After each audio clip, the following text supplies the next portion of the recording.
రోజు రోజుకి గోల్డ్ రేట్లు పెరుగుతున్నాయి. తాకట్లో ఉన్న బంగారానికి వడ్డీలు పెరుగుతున్నాయని టెన్షన్ పడుతున్నారా? కొమ్మూరి గోల్డ్ వచ్చాక ఆ టెన్షనే పోయింది. కొమ్మూరి గోల్డ్. హైడ్రా మొదటి నుంచి కూడా ఒక వివాదాస్పద సంస్థగానే మిగిలింది. ఏవి రంగనాథ్ కూడా అనేక సార్లు వివాదాస్పద వ్యక్తిగా మిగిలిపోయారు. ఇప్పుడు హైకోర్టే ఏవి రంగనాథ్ మీద, హైడ్రా మీద తీవ్ర స్థాయిలో విరుచుకుపడినట్టుగా మనకు అర్థమవుతుంది. హైడ్రాకి సంబంధించి ఈ గవర్నమెంట్ మీద, గవర్నమెంట్ ఏజెన్సీస్ మీద మాకు నమ్మకం లేదు, మిలిటరీని దించండి, ఈ ప్రాపర్టీకి మిలిటరీని సెక్యూరిటీగా ఉంచండి, ఒకవేళ రంగనాథ్ వస్తే రంగనాథ్ని అరెస్ట్ చేసి బ్యారక్స్లో పెట్టండి, వాళ్ళ వెహికల్స్ వస్తే వెహికల్స్ని సీజ్ చేయండి, హైడ్రా స్టాఫ్ వచ్చినా కూడా అరెస్ట్ చేయండి అని మిలిటరీకి రికమెండ్ చేయడం కోసం సాక్షాత్తు హైకోర్టు రంగంలో దిగిందంటే ఇది దేశంలోనే మొదటిసారి అని చెప్తున్నారు.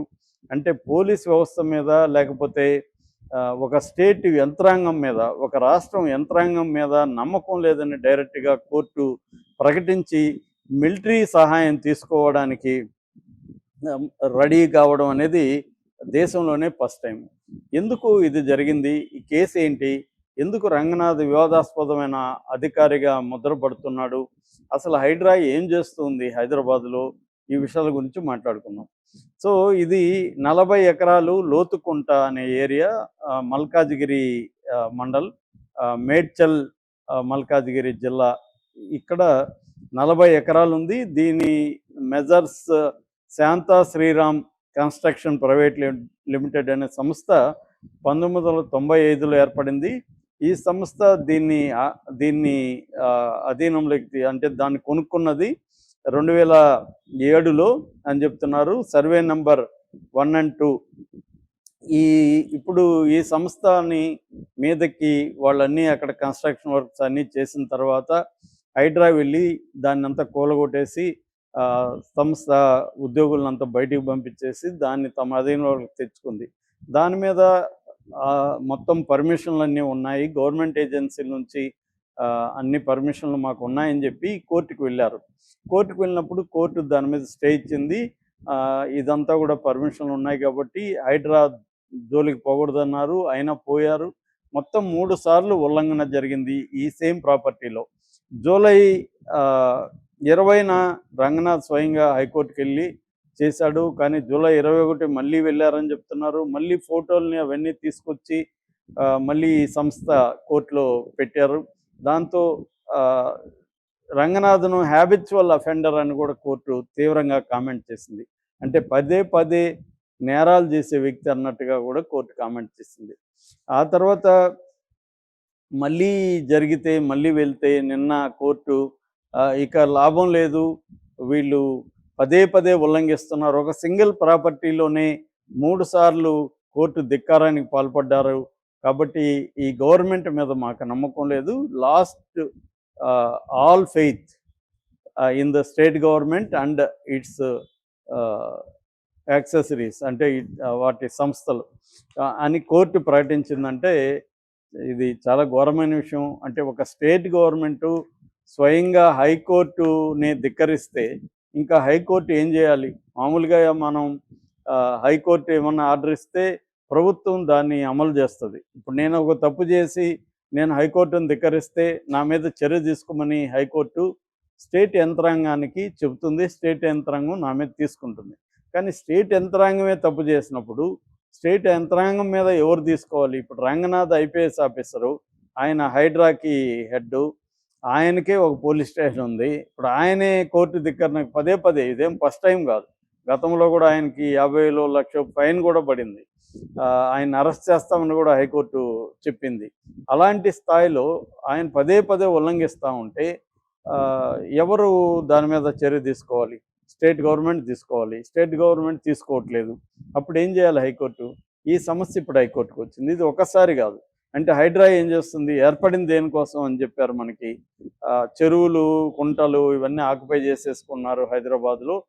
వీటిని అంతా క్లియర్ చేస్తే హైదరాబాద్ క్లీన్గా ఉంటుంది, వరదలు రావు, చెరువులు కుంటలు మళ్ళీ కలకల్లాడుతుంటాయని చెప్పారు. నిజానికి అప్పుడు అందరూ కూడా ఆనందించారు, మంచి ప్రయత్నం అని చెప్పారు.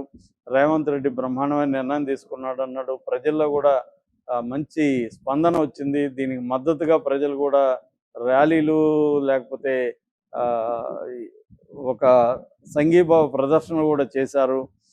ఆ, కొన్ని వివాదాస్పదమైన ప్రాపర్టీ జోలికి కూడా వెళ్ళింది. నాగార్జున లాంటి వాళ్ళది కూల్చేయడం కూడా అప్పుడు షాక్ అయ్యారు అందరూ కూడా. సో ఇవన్నీ జరుగుతుంటే బాగుంది, మంచి రోజులు వచ్చాయి హైదరాబాద్కి అన్నట్టుగా ఉంది. రంగనాథ్ కూడా మంచి పేరు వచ్చింది. కానీ తర్వాత పేదల ఇళ్ళు కూల్చేయడం, అది కూడా నోటీసులు ఇవ్వకపోవడం, కావాలనే అర్లీ మార్నింగ్ 4-4:30 గంటలకు వెళ్ళి కూల్చేయడం, వీకెండ్స్లోనే చేయడం అనేక సార్లు హైకోర్టు చెప్పింది వీకెండ్స్లో చేయొద్దు, ఎందుకంటే వాళ్ళకి టైం ఉండాలా కోర్టు అప్పీల్ చేసుకోవడానికి. పైగా మీరు అర్లీ మార్నింగ్ 4కి చేసేస్తే కూలిపోతాయి. మొత్తం కూలిపోయినాక ఏం చేస్తారు, కోర్టు స్టే ఇచ్చినా కూడా స్ట్రక్చర్స్ కూలిపోతాయి. ఆ మధ్య 100 ఏళ్ల బిల్డింగ్ను కూల్చేస్తారని ఒక వ్యక్తి కోర్టుకు వెళ్ళాడు. ఇలాగ చాలామంది హైడ్రా బాధితులు తయారయ్యారు. రెండోది ఏమంటే సెలెక్టివ్గా చేస్తుంది. ఇప్పుడు ఫర్ ఎగ్జాంపుల్ హైకోర్టే కూడా అడిగింది, కొన్ని ముస్లిం ఈయన ఓవైసీలకు సంబంధించిన కాలేజీల జోలికి ఎందుకు పోవట్లేదు, మీరు పెద్దవాళ్ళ జోలికి ఎందుకు పోవట్లేదు, కొంతమంది జోలికే వెళ్తున్నారని కూడా హైకోర్టు కామెంట్ చేసింది. అట్లాగే ప్రజల్లో కూడా రాను రాను వ్యతిరేకత బాగా పెరిగింది హైకోర్టు ఈ హైడ్రా మీద. ఆ, ఈ హైడ్రా కావాలనే కొంతమందినే టార్గెట్ చేస్తుంది, కొంతమంది వదిలేస్తుంది అని చెప్పి ఇది చాలామంది చెప్తున్నారు. అందుకే రియల్ ఎస్టేటు హైదరాబాద్లో బాగా దెబ్బతినడానికి ప్రధాన కారణాలు హైడ్రా ఒకటి అనేది కూడా. ఇక్కడ ఏ రియల్ ఎస్టేట్ వాడిని కలబెట్టినా మనకి ఏం సార్ రియల్ ఎస్టేట్ బాగాలేదా హైదరాబాద్ అంటే, బాగాలేదండి, దారుణంగా ఉందంటారు. ఎందుకు అంటే వన్ ఆఫ్ ద రీజన్స్ ఈ హైడ్రా గురించి చెప్తారు. సో దీనివల్ల ఏమైందంటే ఎవరైనా కన్స్ట్రక్ట్ చేయాలని భయంగా ఉంది. నాకు తెలిసి కూడా కొన్ని సంఘటనలు ఉన్నాయి. ఈ మధ్యనే మా ఏరియాలో కూడా ఒక పెద్ద బిల్డింగ్ కట్టారు, రెసిడెన్షియల్ బిల్డింగ్. కొంతమంది వచ్చారు కూడా, ఇప్పుడు వాళ్ళకి నోటీసులు వచ్చాయి. ఇప్పుడు వాళ్ళ కోర్టులో జరుగుతుంది అది కూడా. అంటే కట్టి మొత్తం ఆక్యుపెన్సీ వాళ్ళకి ఎందుకు గమ్మున ఉన్నారు అన్నది ఒక అంశం అయితే, అదే వీళ్ళు చెరువు దీంట్లో ఉంది అని చెప్తున్నారు, బఫర్ జోన్లో ఉందని. అదే బఫర్ జోన్లో చాలా బిల్డింగ్లు ఇంతకంటే హైట్ ఉన్నవి చాలా ఉన్నాయి ఆ ఏరియాలో, వాళ్ళనేమి తాకట్లేదని చెప్తున్నారు. అంటే కావాలనే కొంతమందిని టార్గెట్ చేయడం, పొలిటికల్ రైవలరీస్ని కానీ లేకపోతే తమ లైన్లోకి రాని వాళ్ళని టార్గెట్ చేయడం అనేది జరుగుతుంది. ఇది ఒక పర్సనల్ వెండెట్గా వెళ్ళిపోతుంది అనేది ఇప్పుడు చాలామంది మాట్లాడుకున్నారు. అలాగే హైకోర్టు కూడా అనేక సార్లు రంగనాథన్ గురించి కానీ హైడ్రా అధికారుల గురించి కానీ, మీరు సినిమాటిక్గా సూపర్ కాప్స్ అనుకుంటున్నారా, మీరు కూడా లాకి అబాయిడ్ అయి ఉండాలి, నువ్వు ఐఏఎస్ అయినా ఐపీఎస్ అయినా ఎవరైనా చట్టానికి కట్టుబడి ఉండాలి, చట్టాన్ని అతిక్రమించి మీ ఇష్టం వచ్చినట్టు చేయొద్దు, అది మంచి పనే చెడ్డ పనే సెకండరీ విషయం, చట్టానికి కట్టుబడి ఉండాలి అనేది పదే పదే చెప్పినా కూడా అవి చేయట్లేదు. అంటే కోర్టులు ఏమి చెప్తాయిలే, దాన్ని మనం ఎందుకు ఫాలో కావాలన్న ధోరణి ఈ మధ్య ప్రభుత్వాల్లో పెరుగుతున్నట్టుగా మనకి అనేక స్టేట్ హైకోర్టుల బాధ చూస్తే మనకు అర్థమవుతుంది. ఎందుకంటే పదే పదే ఉల్లంఘనకు పాల్పడుతుంటారు, కోర్టు ధిక్కారానికి పాల్పడుతుంటారు, కోర్టులు వాళ్ళ మీద చర్యలు తీసుకోలేవు. ఎందుకంటే వాళ్ళ మీద కోర్టులు చేసుకోవాలంటే మళ్ళీ స్టేట్ గవర్నమెంట్ మీదనే ఆధారపడాలి. అందుకనే ఇప్పుడు ఈ జస్టిస్ అనిల్ కుమార్ జోకంటి ఒక సంచలనమైన నిర్ణయం తీసుకున్నాడు. అదేంటంటే ఆర్మీని దించి 10 మంది ఆర్మీ సైనికుల్ని ల్యాండ్ ప్రాపర్టీకి సెక్యూరిటీగా పెట్టండి, ఎవరైనా ప్రాపర్టీ మీదకి వస్తే వాళ్ళు ఎవరైనా సరే, హైడ్రా వాళ్ళైనా చివరికి రంగనాథ్ అయినా, వాళ్ళని తీసుకెళ్ళిపోయి మీ బ్యారక్స్లో పెట్టేసేయండి అన్న ఇది ఉత్తర్వులు దేశంలో ఫస్ట్ టైము హైకోర్టు ఇచ్చింది. అయితే దీని మీద మనకి advocate director general Sudarshan Reddy ADG ఆయన రిక్వెస్ట్ చేశాడు. అలాగే assistant advocate general Mohammed Imran Khan కూడా రిక్వెస్ట్ చేశారు హైడ్రా తరఫున, సార్ ఒక ఫైనల్గా ఒక ఛాన్స్ ఇవ్వండి, ఇక మీదట ఇలాంటి జరగదు, దీన్ని దయచేసి ఆర్మీని దించకండి అనేది వాళ్ళు రిక్వెస్ట్ చేశారు. ఆ రిక్వెస్ట్ చేసిన దాని పిమ్మట ఈ జస్టిస్ అనిల్ కుమార్ జోకంటి దాన్ని తన ఉత్తర్వును ఆపారు. లేకపోతే ఆయన రిజిస్ట్రార్కి ఆదేశాలు కూడా ఇచ్చేశారు, రిజిస్ట్రార్ జనరల్కి.